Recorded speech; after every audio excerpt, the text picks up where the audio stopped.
Rabbi Gabbai? Rabbi, Hey, how good to see you. can you see and hear me? Yes, beautiful, perfect. Oh, fantastic. It's lovely to see you. It's really, really, Rabbi, thank you so much. Pleasure. Just letting people in. Okay, very good.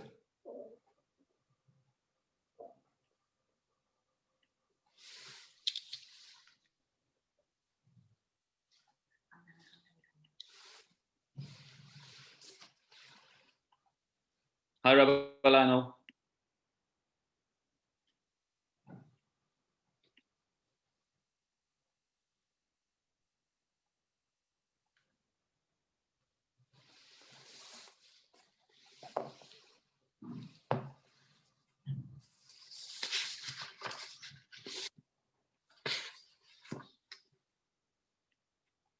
There's a lot of people coming in, so we're just allowing people in slowly.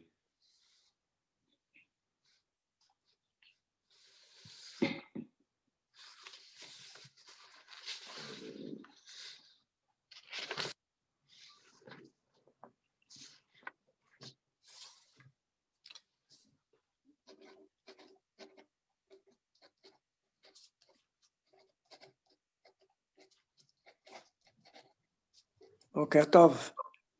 בוקר טוב. שבוע טוב. מבורך. בוקר טוב, בוקר אור. Morning, everyone. Coming back for the unveiling? Yeah, I'll be here for that. I need them in. בוקר טוב. Hi, Joseph. Hi, how are you, Mary? Okay. Good morning. Boker tov. Good morning, good morning.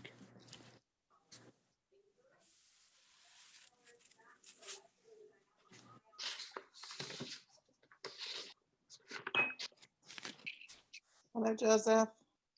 Hi, Brenda. How's your mom? How's your mom? Baruch Hashem, she's good. Amen, amen. Hi, Brenda. Hi, Marie. How are you? Good. You look wonderful. Thank you. So do you, always. Ah, you're so sweet.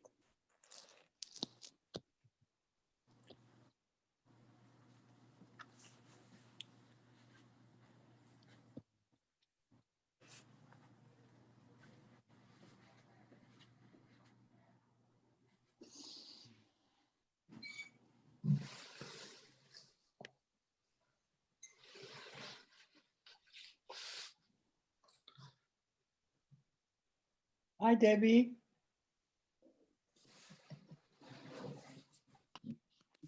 Hi, Marie. Good to see you.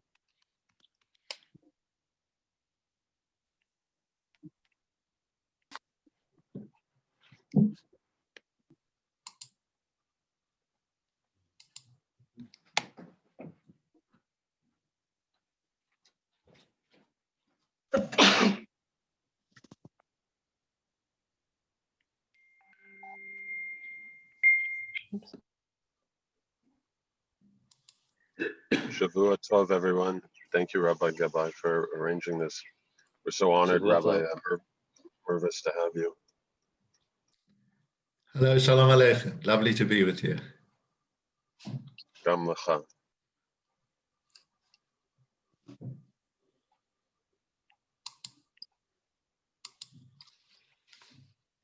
Rabbi Rosenfeld as well, thank you.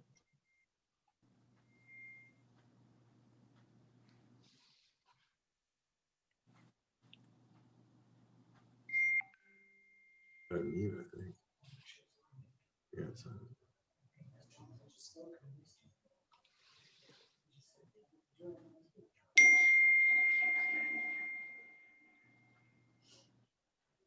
We'll wait another 2 minutes, although this is I would say a British event, we should be starting on time, but ultimately we're just waiting for people to come in, so we'll give it another 2 minutes. 88 people on. 88 at the moment. It moved up from 50 to 88 in a heartbeat. Mel looks like he's sitting outside. Who's? Hi, Leon. Leon, hi. Hi, how are you? Well, you're just not on mute. Am I on mute? No, you're not.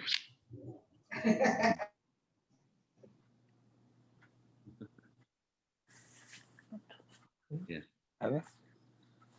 Okay, I think we've hit 100 people already and people are still coming in. I think we'll begin. It's 10:02. Hello and welcome. A very good morning to everyone. For those in London, in Vancouver, those in the UK, good afternoon, and those in other parts of the world, whatever time zone you are, wish you the appropriate greeting. First of all, I would just like to say that it's not common, unusual. I think my parents are on the left as well, so I'll say Rishut, my Avi Mori, Ve'mi Morati, my father, my mother, Rishut, esteemed Rabbanim, Chief Rabbi, Rabbi Rosenfeld, and the other rabbis on the call. I would like to first thank all the different synagogues that are joining us today for this memorial, for the Sheloshim, for Rabbi Lord Jonathan Sachs. One of the tragic situations which we find ourselves in, that we're in the middle of COVID. And because of COVID, unfortunately, Rabbi Sachs did not have an appropriate funeral. However, I think the outpouring of love and support for the family and for the friends and for his students are unprecedented. And I think one of the added values, or the silver lining, if we could say that, in this current situation, is that we are able to have such esteemed Rabbanim, such esteemed guests, Chief Rabbi. It's such a pleasure to have you, although it's a difficult situation and a difficult time, where we come together only in Samachot. Rabbi Rosenfeld, also, I really appreciate that you managed to make it today. And the rabbis we'll hear from a little bit later, please God. There is another event happening in the UK in 1 hour. So Rabbi Mervis and Rabbi Rosenfeld were able to fit it into their schedule. Again, really kol hakavod to you. And I would like to say that, you know what, we're going to talk about the Vancouver community because it's taking place in Vancouver.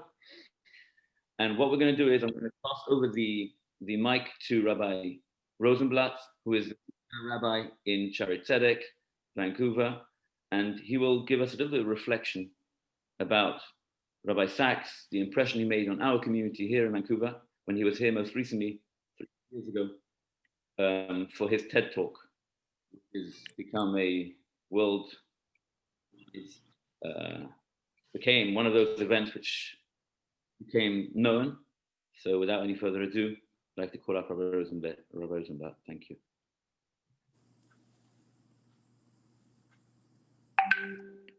Rabbi Rosenblatt, you're muted. Sorry. Thank you, Rabbi Gabai. First, thank you for just giving me the opportunity to speak, but also a special thanks for arranging this. A special thanks to Chief Rabbi Mervis and to Rabbi Rosenfeld for participating. It really means a lot to us over here that that you are coming to help be Menachem Avel, so to speak, in our community. I just want a very brief introduction, and my words really are aimed at what Rabbi Sachs meant to the Vancouver Jewish community. So the Torah says in Sefer Shemot, that they walked for 3 days and they did not find water. And then Chazal, the rabbis say, Ein mayim ela Torah. there is no water. Whenever it's mentioned, you should always interpret it as Torah. And so since that point, rabbis have always been talking about the fact that we need to be thirsty for Torah. And many a Rosh Yeshiva will pound the stender, and a rabbi will pound the stender and talk about how we need to be thirsty for Torah. But I think I never really understood that term until Rabbi Sachs came to Vancouver. When Rabbi Sachs arrived here, we had a program on an Erev Shabbat, and usually you have to pick up the phone, you have to call people, you have to nudge them, you have to tell them how important it's going to be. From one end of the community to the other end of the community, people came to hear Rabbi Sachs in Sharet Tzedek. There are people for whom he was the oasis of Torah, that they were able to give water to their family, that there were scarcely other voices that they were able to pass to their children, but he was that voice that was that nourishing water. And people came, and I said, he's written so much, he's said so much. Is there going to be anything new here? Is there going to be anything fresh here? And I was elated that in fact that's exactly what happened. That we had that sense of renewal, that sense of refresh. The idea of that people were thirsty for his words is the exact metaphor. I've never understood the idea of really being thirsty for someone like this community was thirsty for the words of Rabbi Sachs. And I should say also that, when I know that somebody is a transcendent figure, when my 20-somethings email me, Rabbi, you have to listen to this podcast with Rabbi Sachs and Tim Ferriss.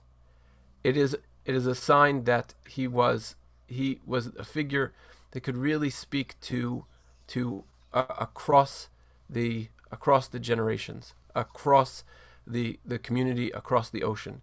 He was very much that voice that resonated for so many people here in Vancouver. And I should say that community, the spectrum of people that arrived on that Friday night, went all the way from the reformer, the rabbi of the large Reform synagogue, to the Chabad Shluchim, who all found Rabbi Sachs had something special for them. I should also just mention that Rabbi Sachs was also, we were very privileged to have him as a guest in our home, and he was, to borrow a different water expression, the Ma'ayan HaMitkaber. He was an overflowing wellspring that everyone from my 14-year-old daughter to my 77-year-old father could not get enough of. And so we are blessed to have so much of his writing, so much of his speaking in perpetuity, but also I feel like we're very privileged also to have those who shared the pulpit with him, who shared the mantle of leadership of Jewry in the UK with Rabbi Sachs. And so I think I'm supposed to turn it back to Rabbi Gabbai at this point. Thank you, Rabbi Rosenblatt.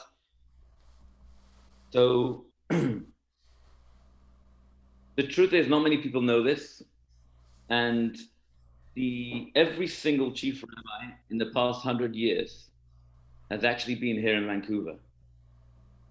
So, Rabbi Hertz was here 99 years ago, Rabbi Jacobowitz was here, Rabbi Lord Sachs was here, and most recently, Vadil Chaim Tovim, we had the pleasure of having Chief Rabbi Ephraim Mervis with us just over a year and a half ago.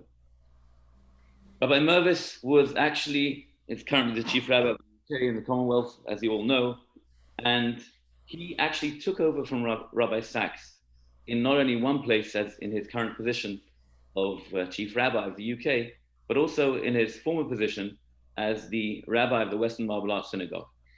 So I think the best person for this event was, besides for the prestige and the honor that we have to have Rabbi Mervis, but also the person that knows him best, other than his immediate family, I think, a friend, a teacher, a colleague, is Rabbi Mervis. I don't want to take away any more time. Rabbi Mervis has to go jump onto another Zoom very shortly.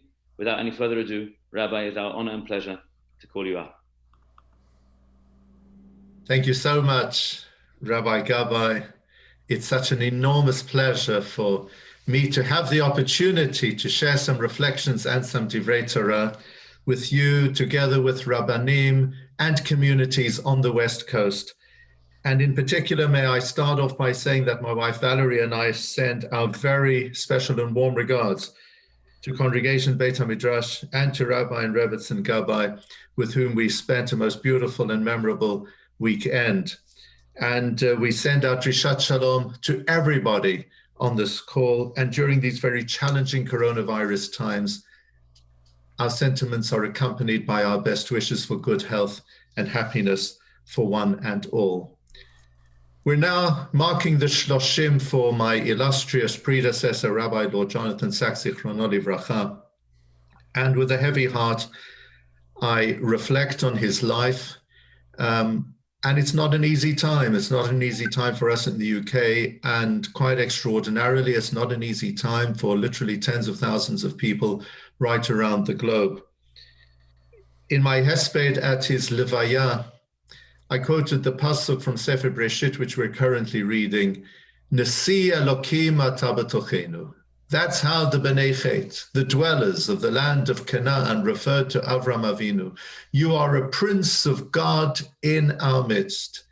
And that certainly is a very apt description of Rabbi Lord Sacks. He was a prince of God in every respect, and also in our midst. And notice that the people who declared this in Sefer Breshit were not those who were part of his faith. Rather, they were the Canaanites in whose midst he was living. And in the same way, Rabbi Lord Sacks made an impact also on those within his faith, and also well beyond so many numerous people right around the globe. And we have lost a very special and precious person. There are many people who say that they were followers of Rabbi Sacks. He was a true and great leader. And when it comes to great rabbinic characters, there are many complementary adjectives that are given. But the question that I pose is, what's the greatest of them all? What's the most wonderful description, one-word description, to give for any rabbi? You can say that the person is brilliant, dependable, compassionate, kind. So many different terms to be used. But for me, the most important and most significant term to use is inspirational. Because if you are inspirational, then you have the capacity and the potential to change people's lives. And that's exactly what Rabbi Lord Sacks was.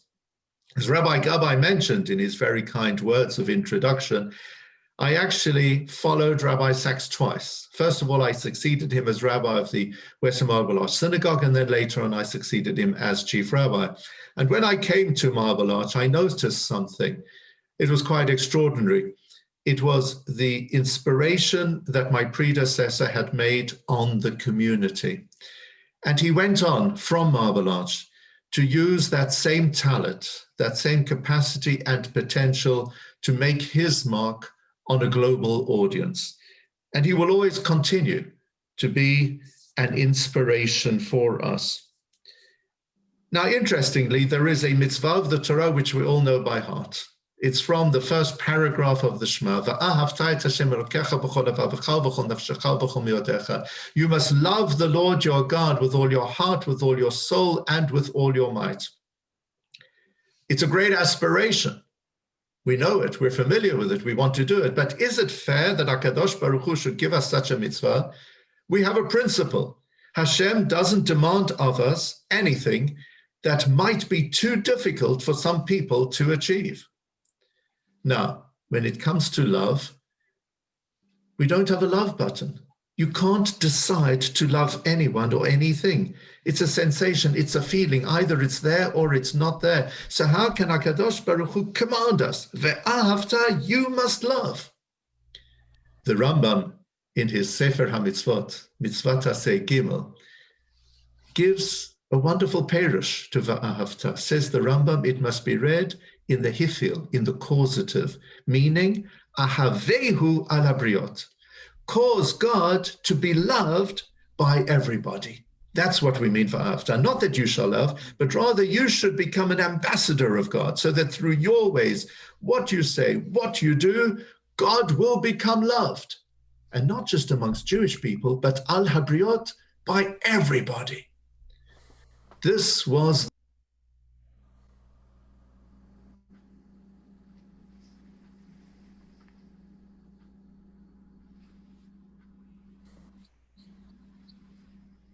Rabbi, I think we lost Rabbi Mervis, right? Yeah. Just have to unmute him. I lost you. You have to, yeah. Thank you. No, you're still unmuted. Yeah. Thank you. Sorry. Are you okay now? Yeah, all good. For how long did you miss me? Just my Israel. Sorry? My Israel. Can I continue? Okay, great, good. Okay, so I haven't come across anyone like Rabbi Lord Sachs who has fulfilled this mitzvah in its finest form. He was the ambassador par excellence of HaKadosh Baruch Hu, the ambassador par excellence of our Torah, of our ethos, of our values, of our way of life, and not just Jewish way of life, but religion in general. In our tefillah for Yamim Noraim, we say, Uvachein tein kavod Hashem le'amecha tehillah lire'echa. Please God, give honor to your people, praise to those who fear you. Rabbi Sachs was a partner of HaKadosh Baruch Hu. He gave kavod le'amo. He gave honor to his people through being our ambassador, and also tehillah lire'echa.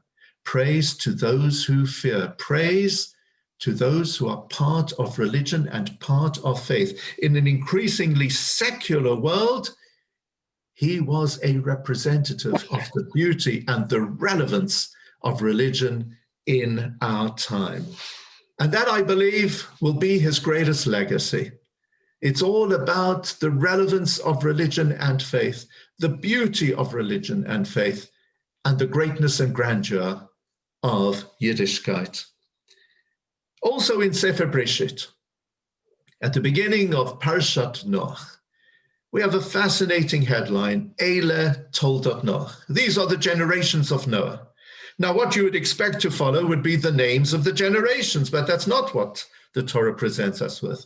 The Torah says, Noach ish tzadik tamim haya b'dorotav etzai Elokim italech Noach. Noach was a righteous man. He was perfect in his generations. Noach walked with God. But the headline was, Eile Toldot Noach. These are Noach's generations. So where are the generations? Rashi explains beautifully. Says Rashi, Lelamedecha, this comes to teach you, she'ikar toldotehem shel tzadikim ma'asim tovim. The primary descendants of great people are their deeds. Toldot means what we create, what we give birth to, what we bring into this world. You can be zocher, privileged to have physical generations, but there's a different type of generation. You can create, we can bring life into this world through giving birth to the good deeds of people. When we touch people's hearts, when we mold their minds, when we have an impact on them and they internalize our teachings and our values, we continue to live on through them. They become our toldot. And that is what happened with Rabbi Lord Sachs. His toldot are right around the world right now, thousands upon thousands of people who will continue to always be inspired thanks to his teachings, thanks to the way that he touched their hearts, and thanks to everything that he wrote, which will continue to be with us so that we can pore over his words and continue to be inspired. His Hebrew name was not Jonathan, surprisingly. Jonathan Sachs was actually Yaakov. That was his Hebrew name. And in Sefer Breshit that we're currently reading, we've just read about the fact that Yaakov's name was changed to become Yisrael. However, unlike Avram, who became Avraham, and Sarai, who became Sarah, Yaakov became Yisrael, but he retained his original name, Yaakov. He was thereafter known by both names, Yaakov and Yisrael. So when was he Yaakov and when was he Yisrael? As a broad rule, in general, when he's Yaakov the family man. When he's Yisrael, he is the patriarch of a nation. Similarly, with regard to the most distinguished Yaakov of our time, Rabbi Lord Sachs, he had a dual role. In addition to being the Yisrael, a father figure for Am Yisrael, he was also a family man. And having been one of the rabbis in these communities at a time when he was chief rabbi before I succeeded him as chief rabbi, it's a point he always conveyed to us. Leaders need to know you are leading many people, hundreds, sometimes thousands of people, but your primary role must always be as a family man, a child, a sibling, a spouse, a parent, a grandparent. That must always come first. And that's an area of Rabbi Sachs's life in which he excelled as well. In conclusion, speaking about Sefer Breshit, we have two parshiot which have life in their title. Chayei Sarah, the life of Sarah, and Vayechi. But fascinatingly, Chayei Sarah has the title of life, but it's all about the death of Sarah. Vayechi refers to Vayechi Yaakov. Yaakov lived, but it's all about the death of Yaakov. And how is that possible? Even though these two parshiot describe the deaths of Sarah and Yaakov, nonetheless, we recognize that while they physically passed on, in spirit, they will always be in our midst. Sarah lives on, and Vayechi Yaakov, Yaakov lives on. And so too with regard to someone of the stature of Rabbi Lord Sachs. Sadly, he has passed away. However, he will always be alive, thanks to his incredible teachings, and thanks to the way in which we will have the privilege of continuing with his legacy well into the future. I'd like to thank all of you, rabbis and communities, for gathering together this evening in order to remember this great man. Kol hakavod to you. I'd like to bless you all with bracha v'hatzlacha in everything that you do.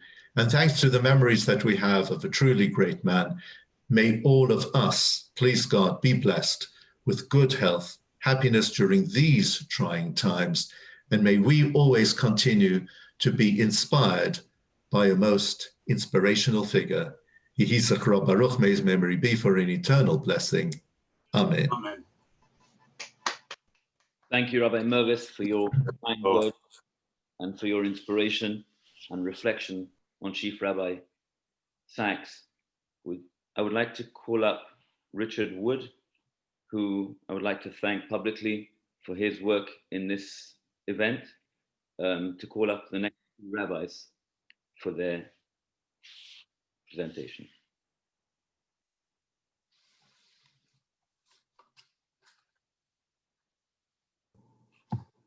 Thank you, Rabbi Gabai.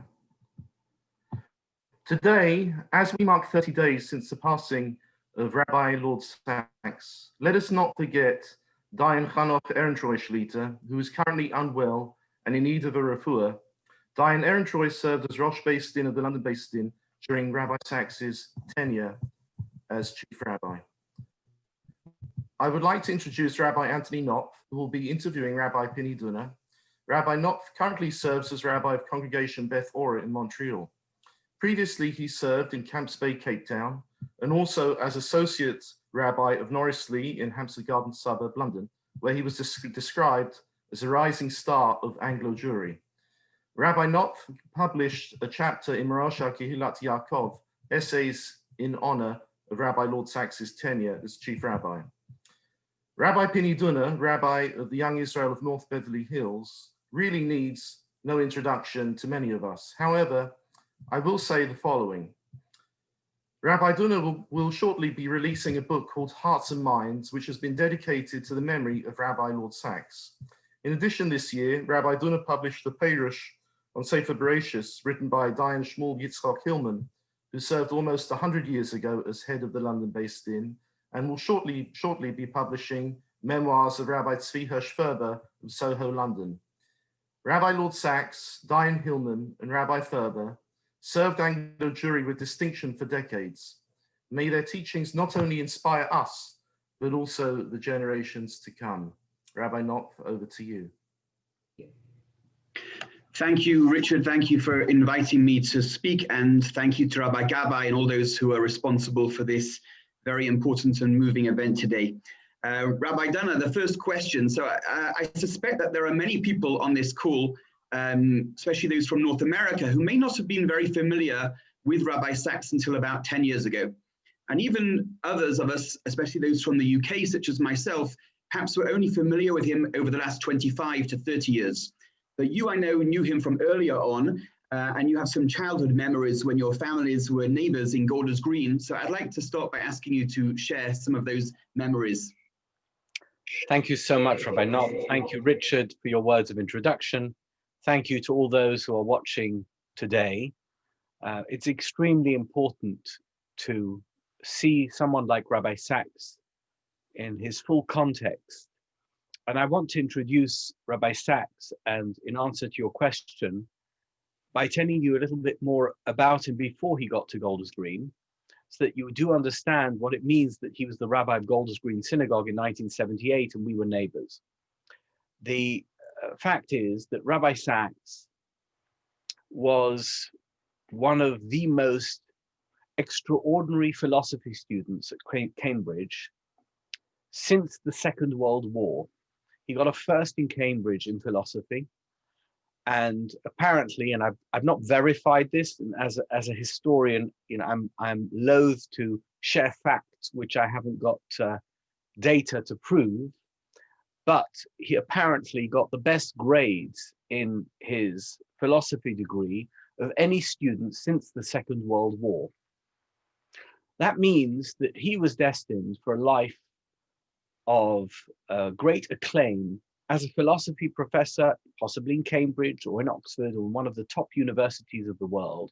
He certainly didn't have a life cut out for him as it eventually unfolded. But I want to introduce the Golders Green aspect of his life in that context and on that basis, because becoming the rabbi of Golders Green Synagogue at the age of 30, having graduated Cambridge with a first in philosophy, means that he took a step down. And I don't say this in any way offensively to the members of Golders Green Synagogue or to his neighbors, of which, of course, I and my family were one. But I say this only because it is a testament to his dedication and commitment to the path that his life had taken after that fateful meeting with the Lubavitcher Rebbe, when he decided, and I have to add, I'm not a Lubavitcher Chassid, but I find it truly inspiring that this student from a traditional Jewish home in London went and had Yechidus with the Lubavitcher Rebbe, and it changed the course of his life. And he became the rabbi of Golders Green Synagogue. And I'm not going to say to you that it was a Nebuch job, but it certainly was a great come down from what his life could have been like at that age, in the trajectory that he was headed, in light of the fact that he'd got a first in philosophy from Cambridge. And of course, at that stage, he had absolutely no idea whatsoever that he was going to become the head of Jews College, he was going to become the chief rabbi, he was going to become an internationally acclaimed rabbinic scholar and moral mentor. At that stage, all he knew was that he was dealing with problems like what herring to serve at the Kiddush, and whether or not he should speak for 15 minutes or 17 minutes, and who was going to get an aliyah on Rosh Hashanah. So, if you think about it in those terms, what he did was an incredible thing. He became like a shliach of the Rebbe, but this was a man with incredible capabilities. And I say this only because it's not something you see in any of the obituaries. It's not something that anybody talks about, that he was willing to sacrifice the course of his life because he'd made a commitment to be a rabbi for the Jewish world, the Jewish community, for the rest of his life. And him and Elaine, and I have to say that Elaine was an incredible partner in this, that he had an incredible commitment together with her. When they became the rabbi and rebbetzin of Golders Green Synagogue, they which is on Dunstan Road in Golders Green. We lived on Hodford Road, it's just 1 block away. And it was a community that was not particularly vibrant. I mean, obviously there were a lot of people there on a Shabbos, but it wasn't the epitome of what one might have expected of a rabbinic aspiration.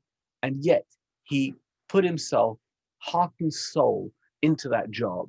And he did an incredible job at that stage of his career without any view of the future.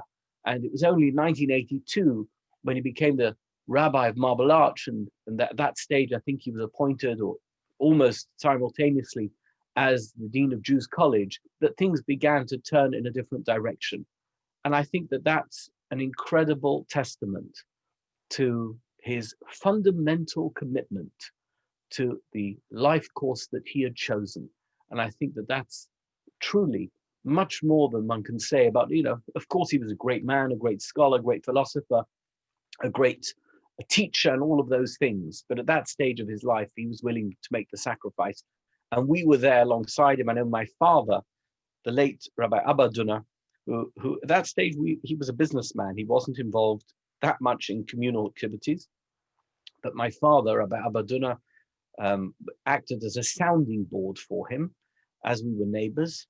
I remember him coming to my house, and my mother said to him, Rabbi Sachs, the pipe you will leave at the door, because he was a pipe smoker and she didn't allow smoking in the house. I know it's hard to believe that anyone ever allowed smoking in the house, but in those days it was quite normal. But my mother was very fussy. No one was allowed to smoke in our home, and he wasn't allowed to smoke either, but he would spend hours together with my father, talking to him about communal matters, trying to understand the dynamics of communal politics. He always said that he wasn't a great expert in politics, didn't really understand the dynamics of the politics of the community, and he was he sought the wisdom of those who had the experience, and my father was one of them. I'm sure there were many others, and he wanted to make sure that he was making all the right steps and doing the right things to further his goal in life, which was to enhance the community through him being a rabbi.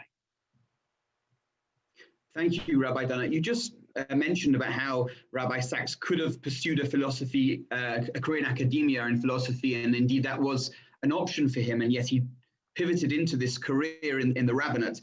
This, I think, is one of a number of changes or adaptations he made through his life. When he was in his 20s, he wasn't necessarily a great communicator, or not trying to be a great communicator, wrote in very philosophical, technical language and long sentences. He would sometimes be more introverted. We know he became perhaps the greatest communicator of Torah ideas of the generation, and the testament is to his personal interactions and how he reached out and touched people's lives are coming in, and we are amazed by these stories. It seems that despite his tremendous gifts, the accomplishments he had didn't simply come naturally to him, and that he was motivated to work on himself and sometimes to change. And I'd like to understand, in your view, what underlay that motivation to change? What drove it? Why did he try so hard, and what allowed him to succeed so wonderfully in achieving what he achieved, even in those areas which didn't initially come naturally to him? I think that's an exceptionally good question. To probe in that direction is really to try and understand the heart of who Rabbi Sachs was. And those who knew him know that he was not a natural socializer. He didn't find it comfortable necessarily to walk up to people he didn't know and make conversation with them. I find it very easy to make conversation with people. And of course that enables me in my rabbinic job, because you have to talk to all kinds of people, and in any kind of life of public service, you have to be able to engage with people, even if you don't know them and if you don't necessarily know what makes them tick, and you just have to make conversation. Small talk wasn't one of his great qualities. And yet he realized, and by the way, just to pivot back to what I said earlier, had he been a philosophy professor in Cambridge, it wouldn't have been that important. But to be a rabbi, it's extremely important to be able to ask people, how are you? How's your mother? I heard your wife isn't well, and how is she? And are you going on vacation? And what football team do you support? It sounds ridiculous, but you've got to be able to just converse with people, to engage with people. And throughout his career, he made every effort to go ever further in that direction and to be able to talk to people at a level that they were comfortable with him and he was comfortable with them, so that he could share his message. Because the core element of who he was that he was a publicist. You know, that's a word that's not often used in the 21st century in the context that it was originally meant. A publicist is somebody who takes complex material and helps it become digestible for a wider audience. And in order to be a publicist, you have to be an acceptable face. You have to be somebody who can convey that information in such a way that people will understand it. Rabbi Sacks became the consummate publicist of Judaism and of Jewish life and Jewish thought. There was no one better than him. I would suggest that in the 20th and 21st century, there was no one as good as Rabbi Sacks at being a Jewish publicist. And that's what he was. But in order to do that, he had to work so hard on himself, because at every stage of the way, he had to ensure that all the boundaries that existed because of his personality was not a natural socializer, that he would be able to engage with people and engage people in the message that he wanted to impart. I think that that is an incredible skill, to know what you're not good at and make sure that you're better at it. That's an incredible thing to be able to do.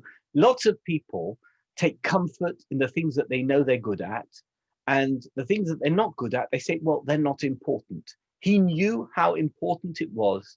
You know, I read in one of the obituaries, I don't know if you saw this obituary, Rabbi Knopf, I read in one of the obituaries that he went to, I can't remember, the shul was in Watford or in Ilford or something like that. He prepared a drosha to talk about Wittgenstein.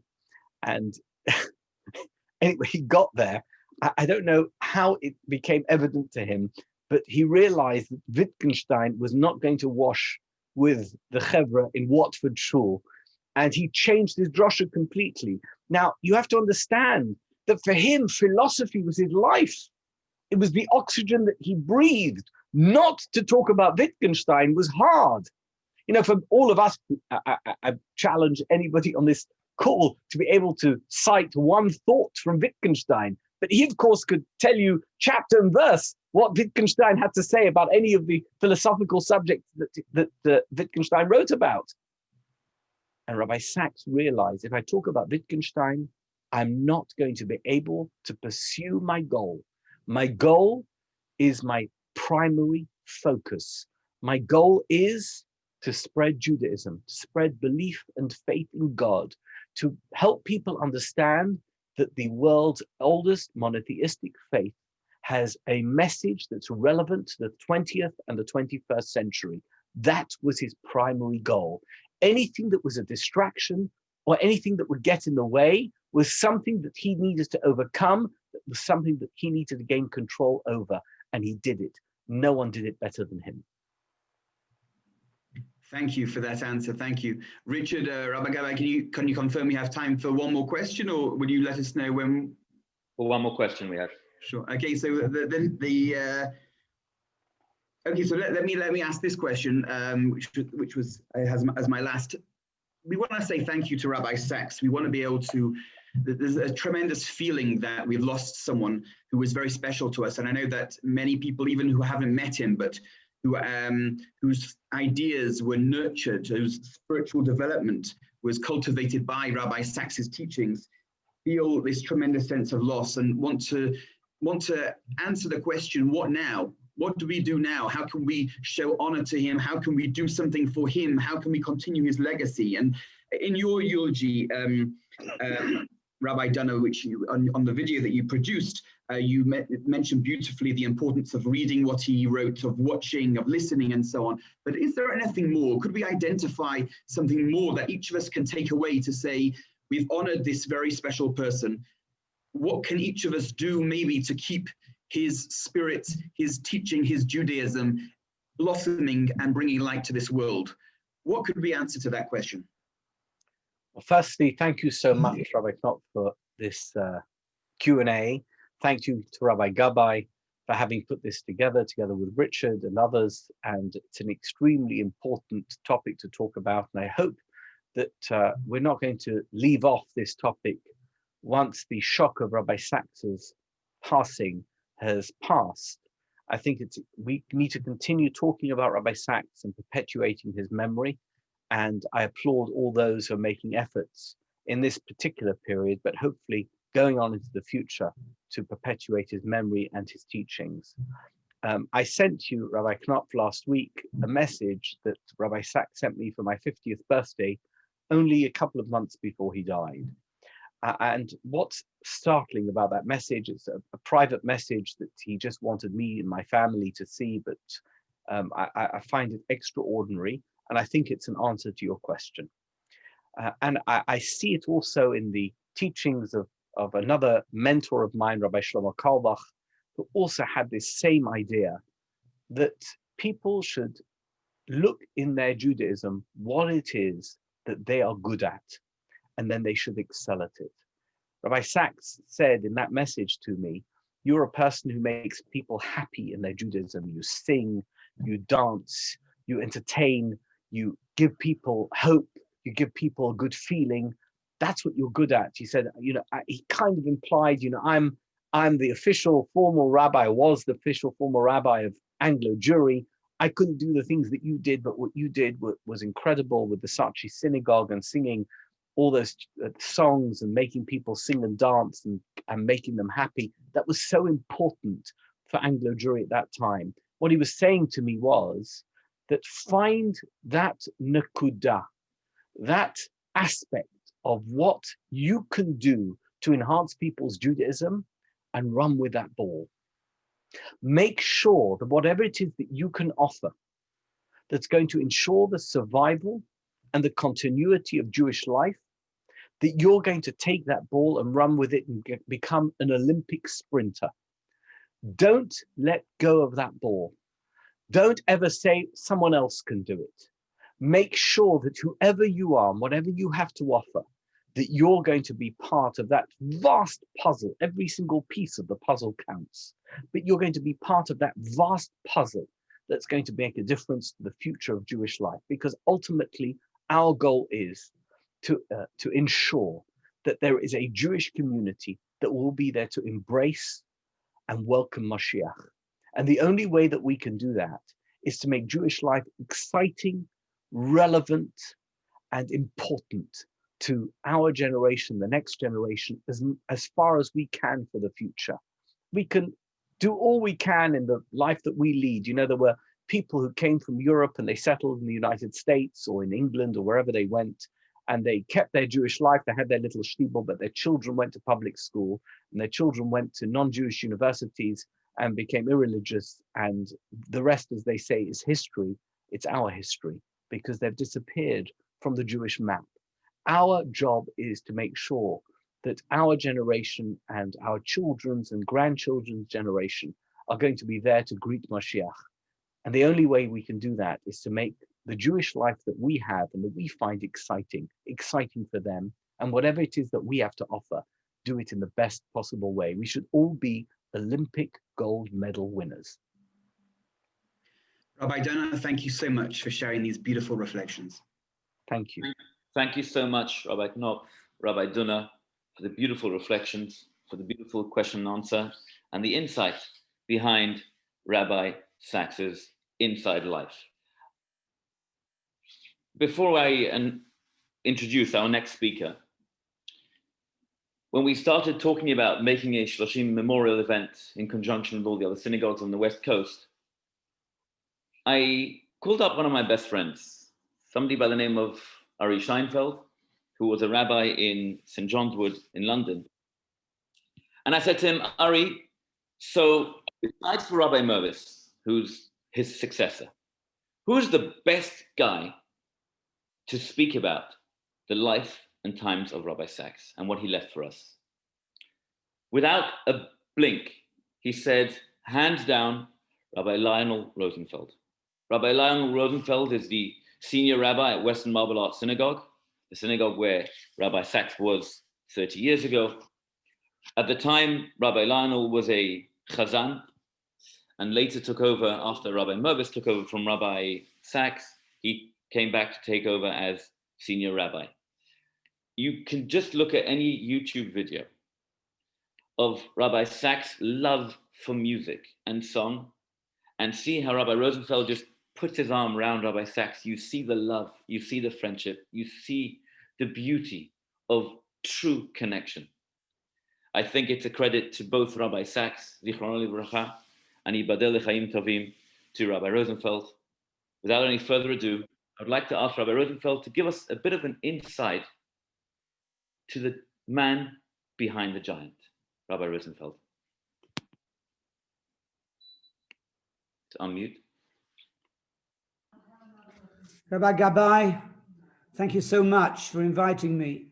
Birshut, my chief rabbi, Rabbi Mervis, I want to wish everyone Shavua Tov in your beautiful city of Vancouver, which I hope to visit one day, COVID and vaccine permitting, and also to all those in LA, my friends in North Beverly Hills, to Philip Koffler, who extended his hand of friendship to me many years ago, invited me to be guest rabbi on more than one occasion.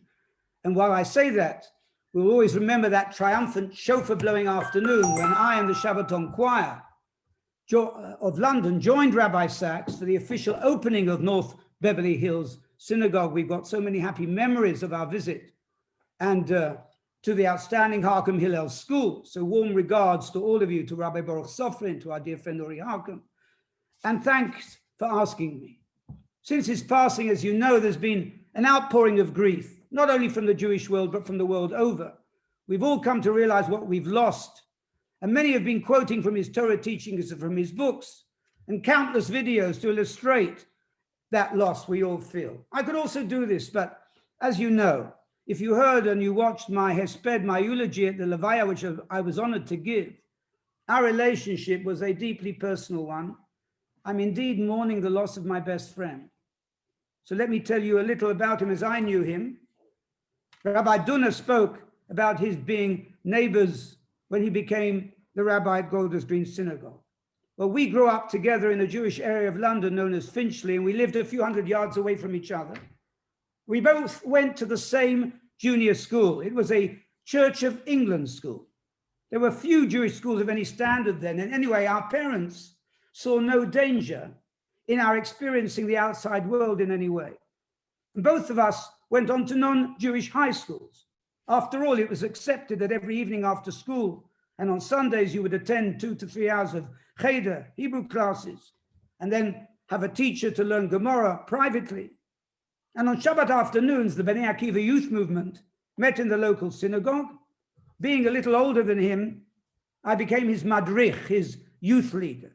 But at the time, as Rabbi Knopf said exactly right, he was quiet, he was shy, he was a 14-year-old who didn't stand out in the crowd, who was not born to be a great communicator. Well, how he changed.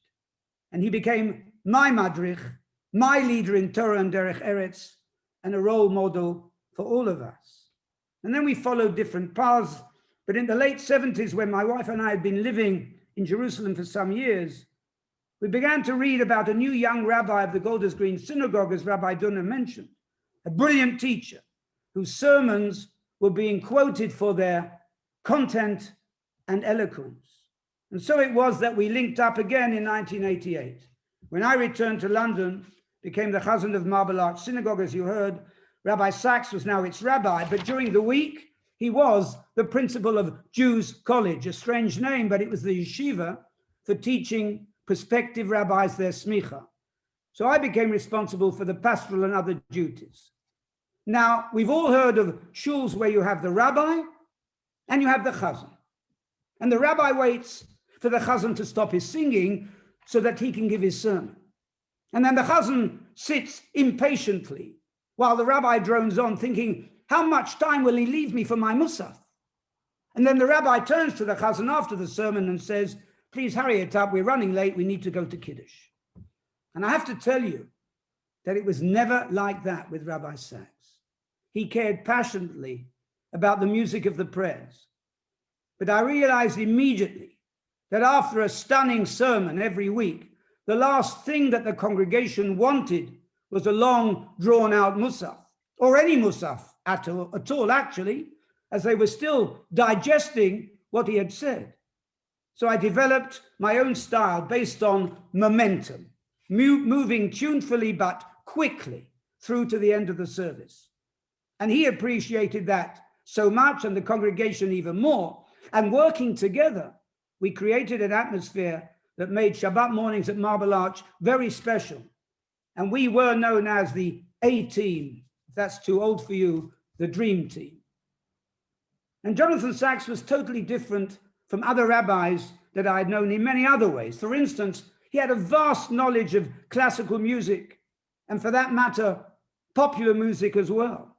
He famously said, "Words are the language of the mind, but music is the language of the soul."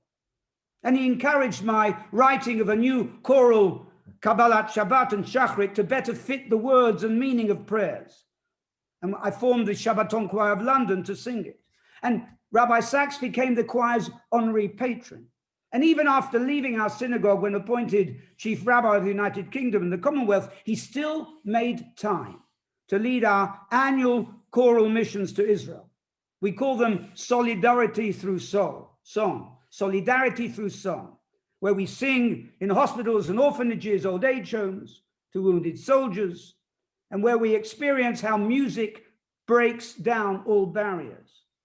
And he also invited us to join him on prestigious occasions where he was being honored, and there were many of those. And let me just tell you, if I have time, about one such high status event, which he always enjoyed relating.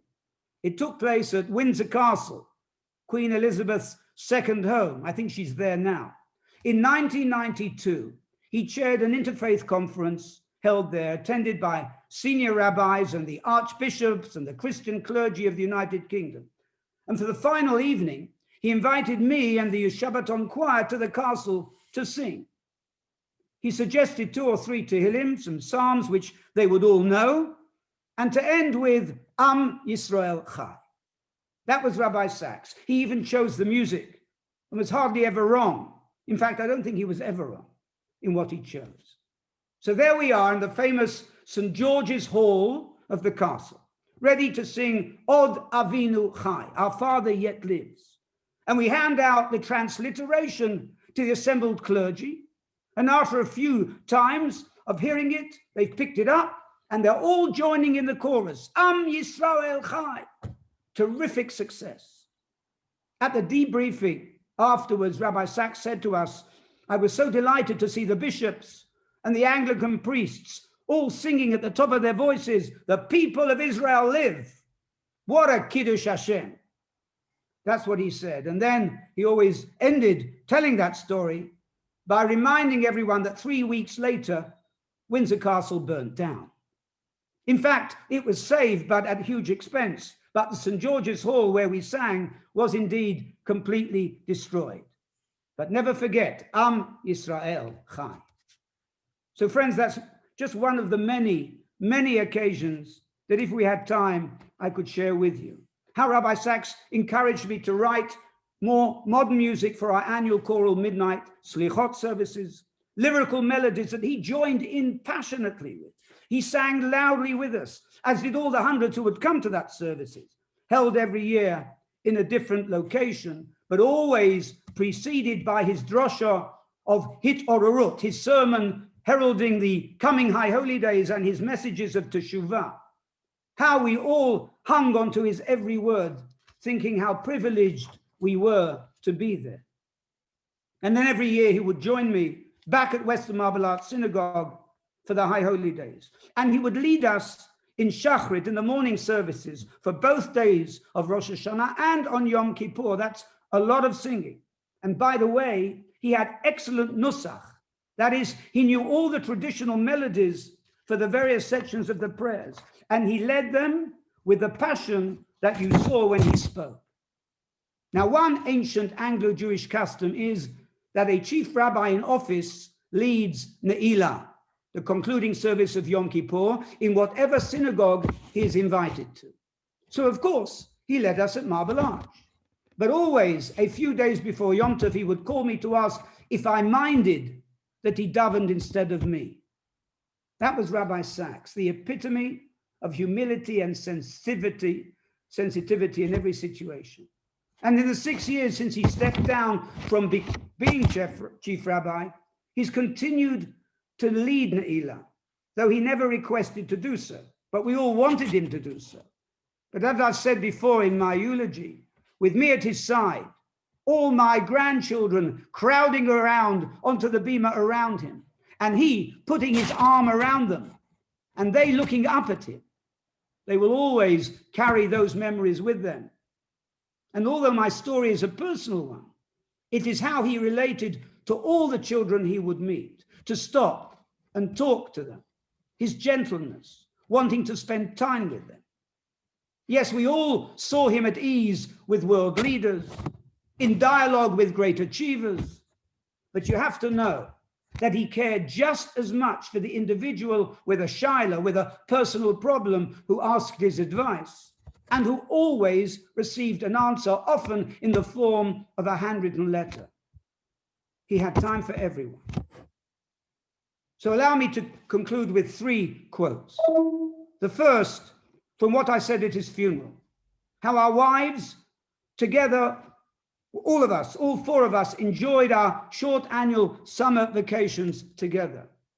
How on all those long walks in the mountains and the valleys of Italy or Switzerland or whatever, that Rabbi Sachs, the superb map reader, prepared those walks for us, when we had time to speak about everything and anything, that never in all those years did I hear any comment which could be construed as lashon hara, of speaking badly about anyone. He stayed true to what he taught, true to his Torah. And the second and third quotes I want to read are for the hundreds of messages of comfort that I received over these 4 weeks. Dear Rabbi Rosenfeld, I am so sorry for your loss. You won't remember me, but I was visiting London from California in 1995 and came to your synagogue on Shabbat morning with my 2 sons, then aged 7 and 9. I was very fortunate because on that Shabbat, Chief Rabbi Sachs was in your shul, and he gave an outstanding sermon that I didn't forget. But what I wanted to tell you was that before that, when you were returning the Sefer Torah to the Ark, Rabbi Sachs was behind you in the procession. He stopped to greet me. He shook hands with my sons and said, if you come into the hall for Kiddush afterwards, I'll have some sweets for you. I just want to tell you that my boys, who are now 34 and 32 years old, never forgot that encounter, that they have all Rabbi Sachs's books and commentaries, and that they read his weekly Covenant and Conversation with my grandchildren every Friday night. And finally, from a friend in Scarsdale, New York, and this says it all for all of us. Dear Lionel, I know that you have lost a close friend and an important colleague, and I want to reach out and wish you strength and support. It is a terrible and inexplicable loss for you, your community, and the world. Please make sure that Rabbi Sachs' family knows that so many of us world over feel a deep loss. His passing creates a void in our spiritual, intellectual, and emotional being that seems impossible to fill. At the same time, millions of us, Jew and non-Jew alike, were elevated by the rabbi's wisdoms and teaching. That should be his eternal zechut, his eternal merit. Thank you for allowing me to speak to you today. It helps me to speak in this way. Now, I just wanted to ask, Rabbi, if we have time for Oseh Shalom. That's the question. For sure. We do. So I'm trying to share my screen. I don't know if you can see that. Is that possible, or are you going to share it? You should Hold on. Let me do this. How do I get this? Actually, otherwise it's not going to work. But I have it all ready for you. Let's see if you can see that. No? Friend, I want to thank on your behalf our two lovely young gifted affairs. Okay, bye. Let me No, I was just listening to it. Can you see I this? was Let listening me to just, this thing that I was supposed to be listening to. That's all.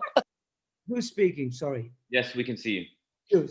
So Rabbi Sachs had asked the director of the Shabbaton Choir, Stephen Levy, to write a new melody for Oseh Shalom way back in 2008 for the 60th anniversary of the State of Israel. I mean, today it has over 3 million hits on YouTube. And this was his idea. And this particular song, when we sang it, comes from the evening of tribute that we held in London in 2013, when Rabbi Sachs retired as chief rabbi. And this will show you how he was able to bridge every gap, to cross every mountain, to reach out to every person in the way that he behaves here too. No embarrassment, not minding to come up and join us. So I'm going to not play the whole thing. Let's go from where I called him up to sing. And so I ask Chief Rabbi Lord Sachs, please join us on stage.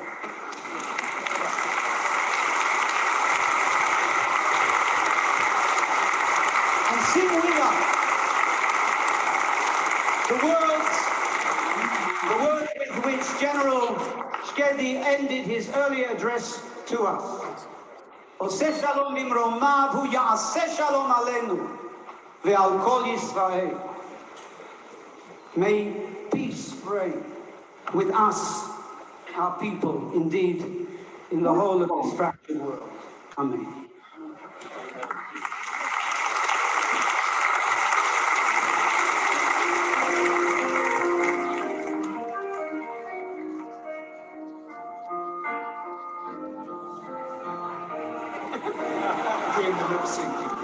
Oseh shalom b'mromav u'yaseh shalom shalom aleinu ve'al kol Yisrael ve'al kol Yisrael ve'yimaru amen. Oseh shalom b'mromav u'yaseh shalom shalom aleinu ve'al kol Yisrael ve'al kol Yisrael ve'yimaru amen.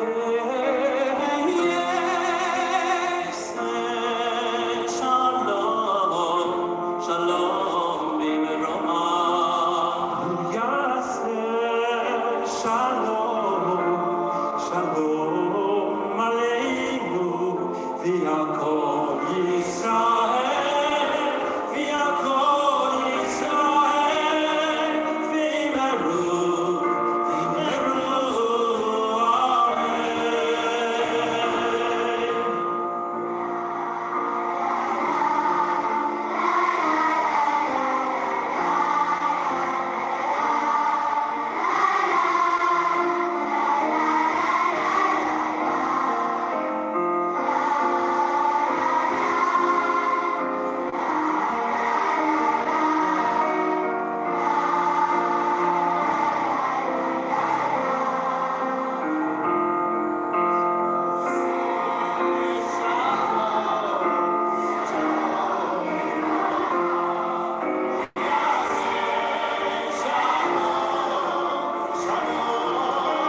Okay. There you have it. That's what he was like all the time. At home in every situation. What a man. What a loss for all of us. What a loss, I say, for humanity. But at least we have his recordings, his videos, thanks to this electronic age. His words, his teachings will remain with us, our grandchildren and future generations. At least that. Yehi zichro baruch. May his memory be for an eternal blessing. Amen. Thank you, Rabbi Lionel, for such moving words, such beautiful passion.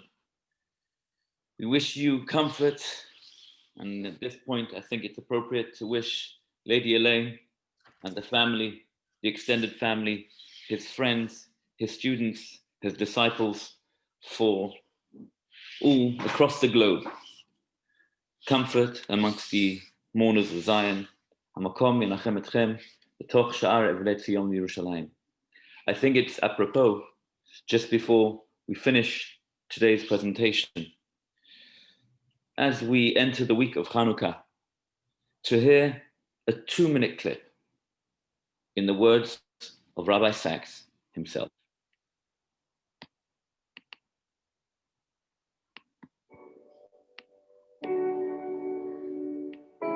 There's a fascinating argument in the Talmud. Can you take one Hanukkah light to light another?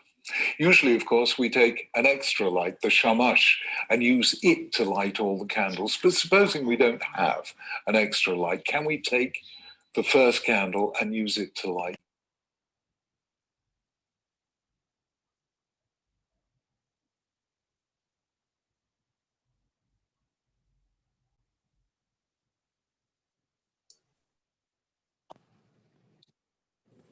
We lost the audio, Rabbi.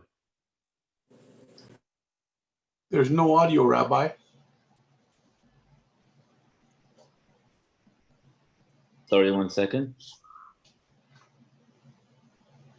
You can't mute yourself and broadcast the audio at the same time.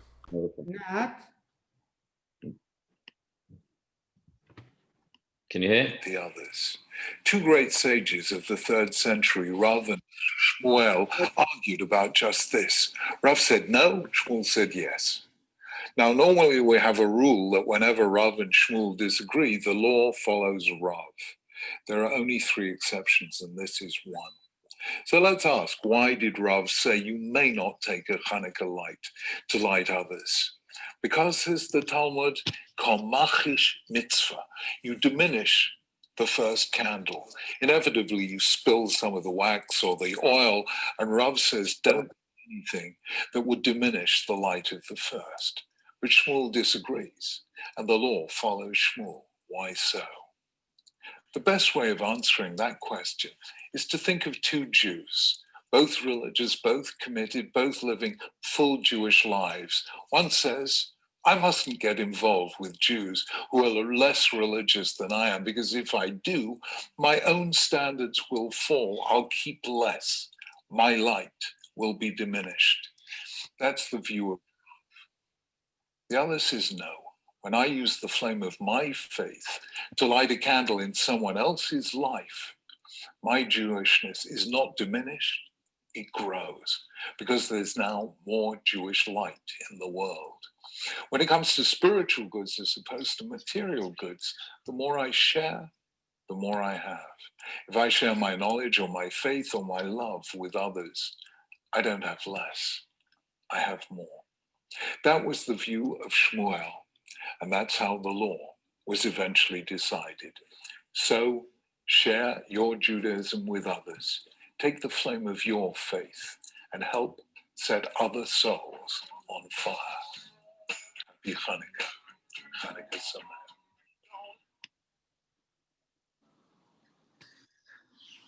I would just like to ask Rabbi Lionel Rosenfeld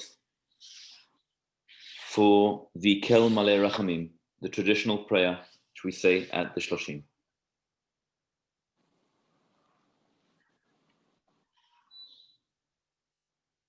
Rabbi, you're muted. Kel Malei Rachamim, שוכן במרומים, למצאים מנוחה נכונה, על כנפי השכינה, במעלות קדושים וטהורים, כזוהר הרקיע מזהירים, לנשמת מורנו ורבנו יעקב צבי בן דוד אריה, שהלך לעולמו.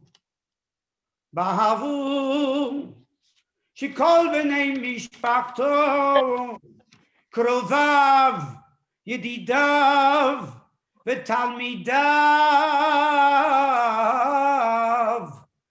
מתפללים לעילוי נשמתו. בגן עדן תהי מנוחתו, לכן בעל הרחמים יסתירהו בסדק כנפיו לעולמים, ויצרור חיים את נשמתו. אדוני הוא נחלתו, וינוח בשלום על משכבו.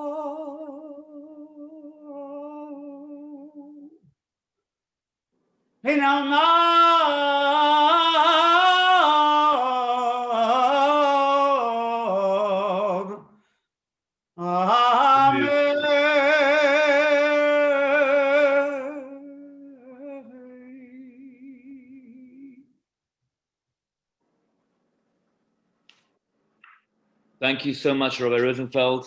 Thank you everyone for coming. We hope and pray Rabbi Lord Sachs's memory and legacy will continue. As we mentioned, nothing is for nothing. Last night, we turned over in the Amidah from saying V'ten Beracha to say V'ten Talu Matar Livracha. We hope and pray that the blessing which Rabbi Sachs has left us will continue to grow as we pray for Parnassah, but we also pray for spirituality and the legacy, his Torah and his tremendous contribution to the Jewish people. Each one and every single one of us will be able to continue that torch and light each other up as was his wish. Thank you very much, everyone. Have a wonderful day. Thank you so much, Rabbi. Thank you, Rabbi. Thank you, Rabbi. Excellent. Thank you. Thank you, rabbis. The heat roll. Thank you, Rabbi. Thank you.